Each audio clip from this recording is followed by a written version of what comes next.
नमस्कार दोस्तों, स्वागत है आज की इस वीडियो में। दोस्तों आज की इस वीडियो में बात करेंगे कि अगर कोई व्यक्ति विवाहित रहते हुए अगर दूसरा विवाह करता है तो उस ऐसे कंडीशन में उसके दूसरे पत्नी और उनके बच्चों को क्या अधिकार मिलेगा। तो अगर इसको हम विस्तार से समझते हैं तो जानेंगे कि इंडिया में विवाहित पति या पत्नी के जीवित रहते हुए दूसरी शादी करना अपराध है, लेकिन यदि कोई पुरुष दूसरी शादी कर ले तब दूसरी पत्नी और उससे उत्पन्न हुए बच्चों को क्या सिविल अधिकार मिलता है, इसके बारे में थोड़ा और गहराई से जानते हैं। अगर किसी व्यक्ति को पहली पत्नी मर चुकी है या उसकी पहली पत्नी से उसका तलाक हो गया है तब कानून दूसरी पत्नी यानी दूसरी शादी करने के लिए दूसरी पत्नी को पहली पत्नी मान लेता है। कहने का मतलब यह है, अगर पहली पत्नी मर गई है या उससे तलाक हो गया है तब जब वो दूसरी शादी करेगा कोई व्यक्ति तो उसको पहली पत्नी कानून मानता है। लेकिन पहली पत्नी जीवित है और पहली पत्नी से तलाक नहीं हुआ है, उसके बाद में किसी व्यक्ति द्वारा दूसरा विवाह कर लिया जाता है तो उसे दूसरी पत्नी कहा जाता है। ऐसा दूसरा विवाह हिंदू मैरिज एक्ट 1955 और विशेष विवाह अधिनियम 1956 दोनों के अंतर्गत अवैध है और इसे शून्य विवाह माना गया है। अर्थात ऐसी शादी साफ तौर पर शून्य मानी गई है जिसका कोई अस्तित्व नहीं है।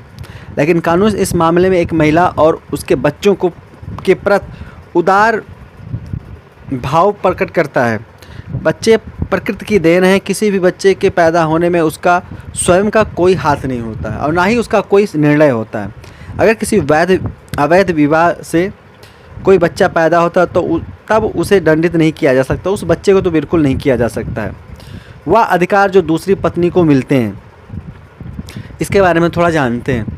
अगर पहली पत्नी के जीवित रहते हुए अगर दूसरा विवाह कर लिया जाता तब ऐसी पत्नी दूसरी पत्नी कहलाती है और दूसरी पत्नी को कानून ने कुछ अधिकार दिए हैं।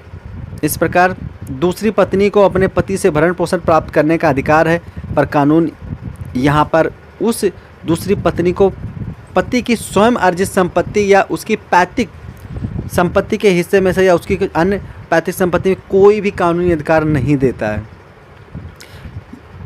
यहाँ यह बात ध्यान रखनी चाहिए कि दूसरी पत्नी को संपत्ति में किसी भी प्रकार का कोई अधिकार नहीं होता है अगर उसके पति की मौत हो जाती है और उसके पति ने कोई संपत्ति स्वयं से अर्जित नहीं की है। उसके पति को अपने परिवार में पैतृक संपत्ति का कोई हिस्सा मिला है तब उसकी पत्नी कोई और अधिकार नहीं मिलता है।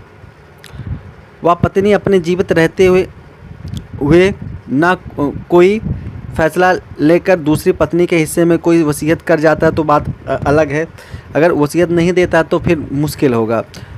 अगर वो बिना फैसला किए कोई वरासत लगाए है वसीयत किए बिना ही अगर पति मर जाता तो पत्नी को न्यायालय में यह क्लेम नहीं कर सकती कि उसका उत्तराधिकारी है। दूसरी पत्नी को किसी भी सूरत में उत्तराधिकारी नहीं माना गया है। वह दूसरी पत्नी है तब पति का उत्तराधिकारी उसकी पहली पत्नी हो सकती है जो उसकी वैध पत्नी है। भरण पोषण मांग सकती है। दूसरी पत्नी के मामले में कानून ने थोड़ा सा उदार रवैया रखा है। दूसरी पत्नी को भरण पोषण का अधिकार दिया गया है। कोई भी दूसरी पत्नी अगर अपने पति से अलग रह रही है, ऐसे अलग रहने का कारण युक्त है तो तब दूसरी पत्नी को न्यायालय में भरण पोषण के लिए मुकदमा ला सकती है। ऐसे भरण पोषण के लिए मुकदमा दंड प्रक्रिया संहिता 1973 की धारा 125 के तहत लाया जा सकता है। अब चूँकि बदल गया है, CRPC है नहीं, अब भारतीय नागरिक सुरक्षा संहिता आ गया तो इसमें अब कानून बदल चुका है। चीज़ तो सेम है लेकिन अब बदल गया है, उसके सेक्शन बदल गए हैं। फिर घरेलू हिंसा अधिनियम की धारा 12 के अंतर्गत भी इसको अंतर्गत लाया जा सकता है और फिर हिंदू मैरिज एक्ट के अंतर्गत भी लाया जा सकता है। तीनों कानून भरण पोषण के संबंध में व्यवस्था करते हैं। आमतौर पर लोगों द्वारा दंड प्रक्रिया संहिता की धारा 125 के अंतर्गत भरण पोषण की मांग की जा सकती है। दूसरी पत्नी भी इस धारा के अंतर्गत भरण पोषण की मांग कर सकती है। दूसरी पत्नी के बच्चों के अधिकार। अगर किसी व्यक्ति ने अपनी पहली पत्नी के जीवित रहते उससे तलाक लिए बगैर दूसरा विवाह कर लेता तब ऐसे विवाह से कोई संतान उत्पन्न हो जाती तो ऐसे संतान के प्रति भारतीय कानून बहुत ही ज़्यादा उदार है। कानून बच्चों को किसी प्रकार का दंड नहीं देना चाहता है। एक बालक के पैदा होने में, जैसे कि मैंने अभी आप लोगों को पहले बता चुका हूँ, उसका अपना खुद का कोई हाथ नहीं होता है। इस सिद्धांत को मानते हुए हिंदू मैरिज एक्ट के सेक्शन 16 में दूसरी पत्नी से होने वाले बच्चे को वैध बच्चों की तरह ही अधिकार दिए गए हैं। जिस तरह से एक वैध बच्चा अपने पिता की संपत्ति में विरासत के लिए अधिकार रखता है, इसी प्रकार से दूसरी पत्नी से हुए बच्चे भी संपत्ति में अधिकार रखते हैं। अगर उस व्यक्ति की मृत्यु बगैर कोई वसीयत हो जाती है तो पत्नी अपनी संपत्ति के संबंध में बगैर कोई निर्णय लिए जाते हैं, तो पत्नी निर्णय नहीं लेता है पति, और कोई वसीयत नहीं करता। पत्नी के बच्चे भी उस उत्तराधिकारी के न्यायालय में उसी तरीके से मुकदमा ला सकते हैं जिस तरीके से पहले पत्नी के बच्चे, मतलब उसको अधिकार दिया गया है, वो भी पैतृक संपत्ति में अपना पूरा हिस्सा ले सकता है। पैतृक संपत्ति में दूसरी पत्नी के बच्चों का अधिकार,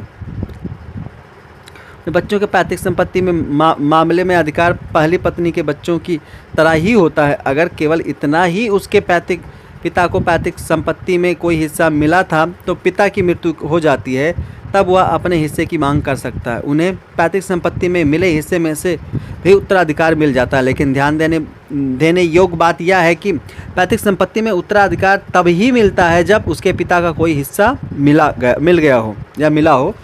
अगर पैतृक संपत्ति संयुक्त है तब दूसरी पत्नी के बच्चे उत्तराधिकार की मांग नहीं कर सकते हैं। दूसरी पत्नी के बच्चे संपत्ति में उत्तराधिकार के साथ साथ भरण पोषण का अधिकार भी रखते हैं। वह अपने पिता से भरण पोषण की मांग कर सकते हैं। दूसरी पत्नी के सौतेले बच्चों के अधिकार, अनेक बार यह होता है जब किसी व्यक्ति द्वारा किसी महिला से विवाह किया जाता है, तब उस महिला के प्रति पहले पति से कोई भी बच्चा नहीं होते हैं, तो ऐसे बच्चे उसके द्वारा पति के लिए सौतेले बच्चे माने जाते हैं। और इन सौतेले बच्चों को महिला के दूसरे पति की संपत्ति में किसी भी प्रकार का कोई अधिकार नहीं होता। उन्हें अपने नेचुरल पिता से ही संपत्ति में अधिकार मिल सकता है। सौतेले पिता से किसी भी प्रकार का अधिकार नहीं लिया जा सकता। अगर उसे सौतेले पिता ने कानूनी प्रक्रिया के माध्यम से उस महिला के पहले पति से हुए बच्चों को गोद लिया है, तब उन्हें पिता की विरासत में अधिकार मिल जाएगा। अगर किसी महिला ने किसी व्यक्ति के दूसरा विवाह किया व्यक्ति के साथ में और अपने साथ कोई बच्चा लाई है, तब उसे यह ध्यान रखना चाहिए कि दूसरे पति से उसे बच्चे का कोई अधिकार नहीं मिलेगा। इसके लिए उसे दूसरे पति को बच्चा गोद लेने को कहना चाहिए, तभी वह बच्चा विरासत में कोई अधिकार रख पाएगा, अन्यथा नहीं रख पाएगा। उस पति के जीवन काल में ही कोई ना कोई फैसला लेना चाहिए, अन्यथा उस बच्चे के संबंध में अन्याय हो सकता है। ऐसे बच्चों के लिए भरण पोषण भी उनके पिता से ही लिया जा सकता है। सौतेले पिता भरण पोषण का दायित्व नहीं रखता है और ना ही सौतेले पिता की पैतृक संपत्ति में बच्चे का कोई अधिकार होता। दोस्तों, आशा करता हूँ ये वीडियो आपको बहुत अच्छी लगी होगी। मिलते हैं एक नई वीडियो में। बहुत बहुत धन्यवाद।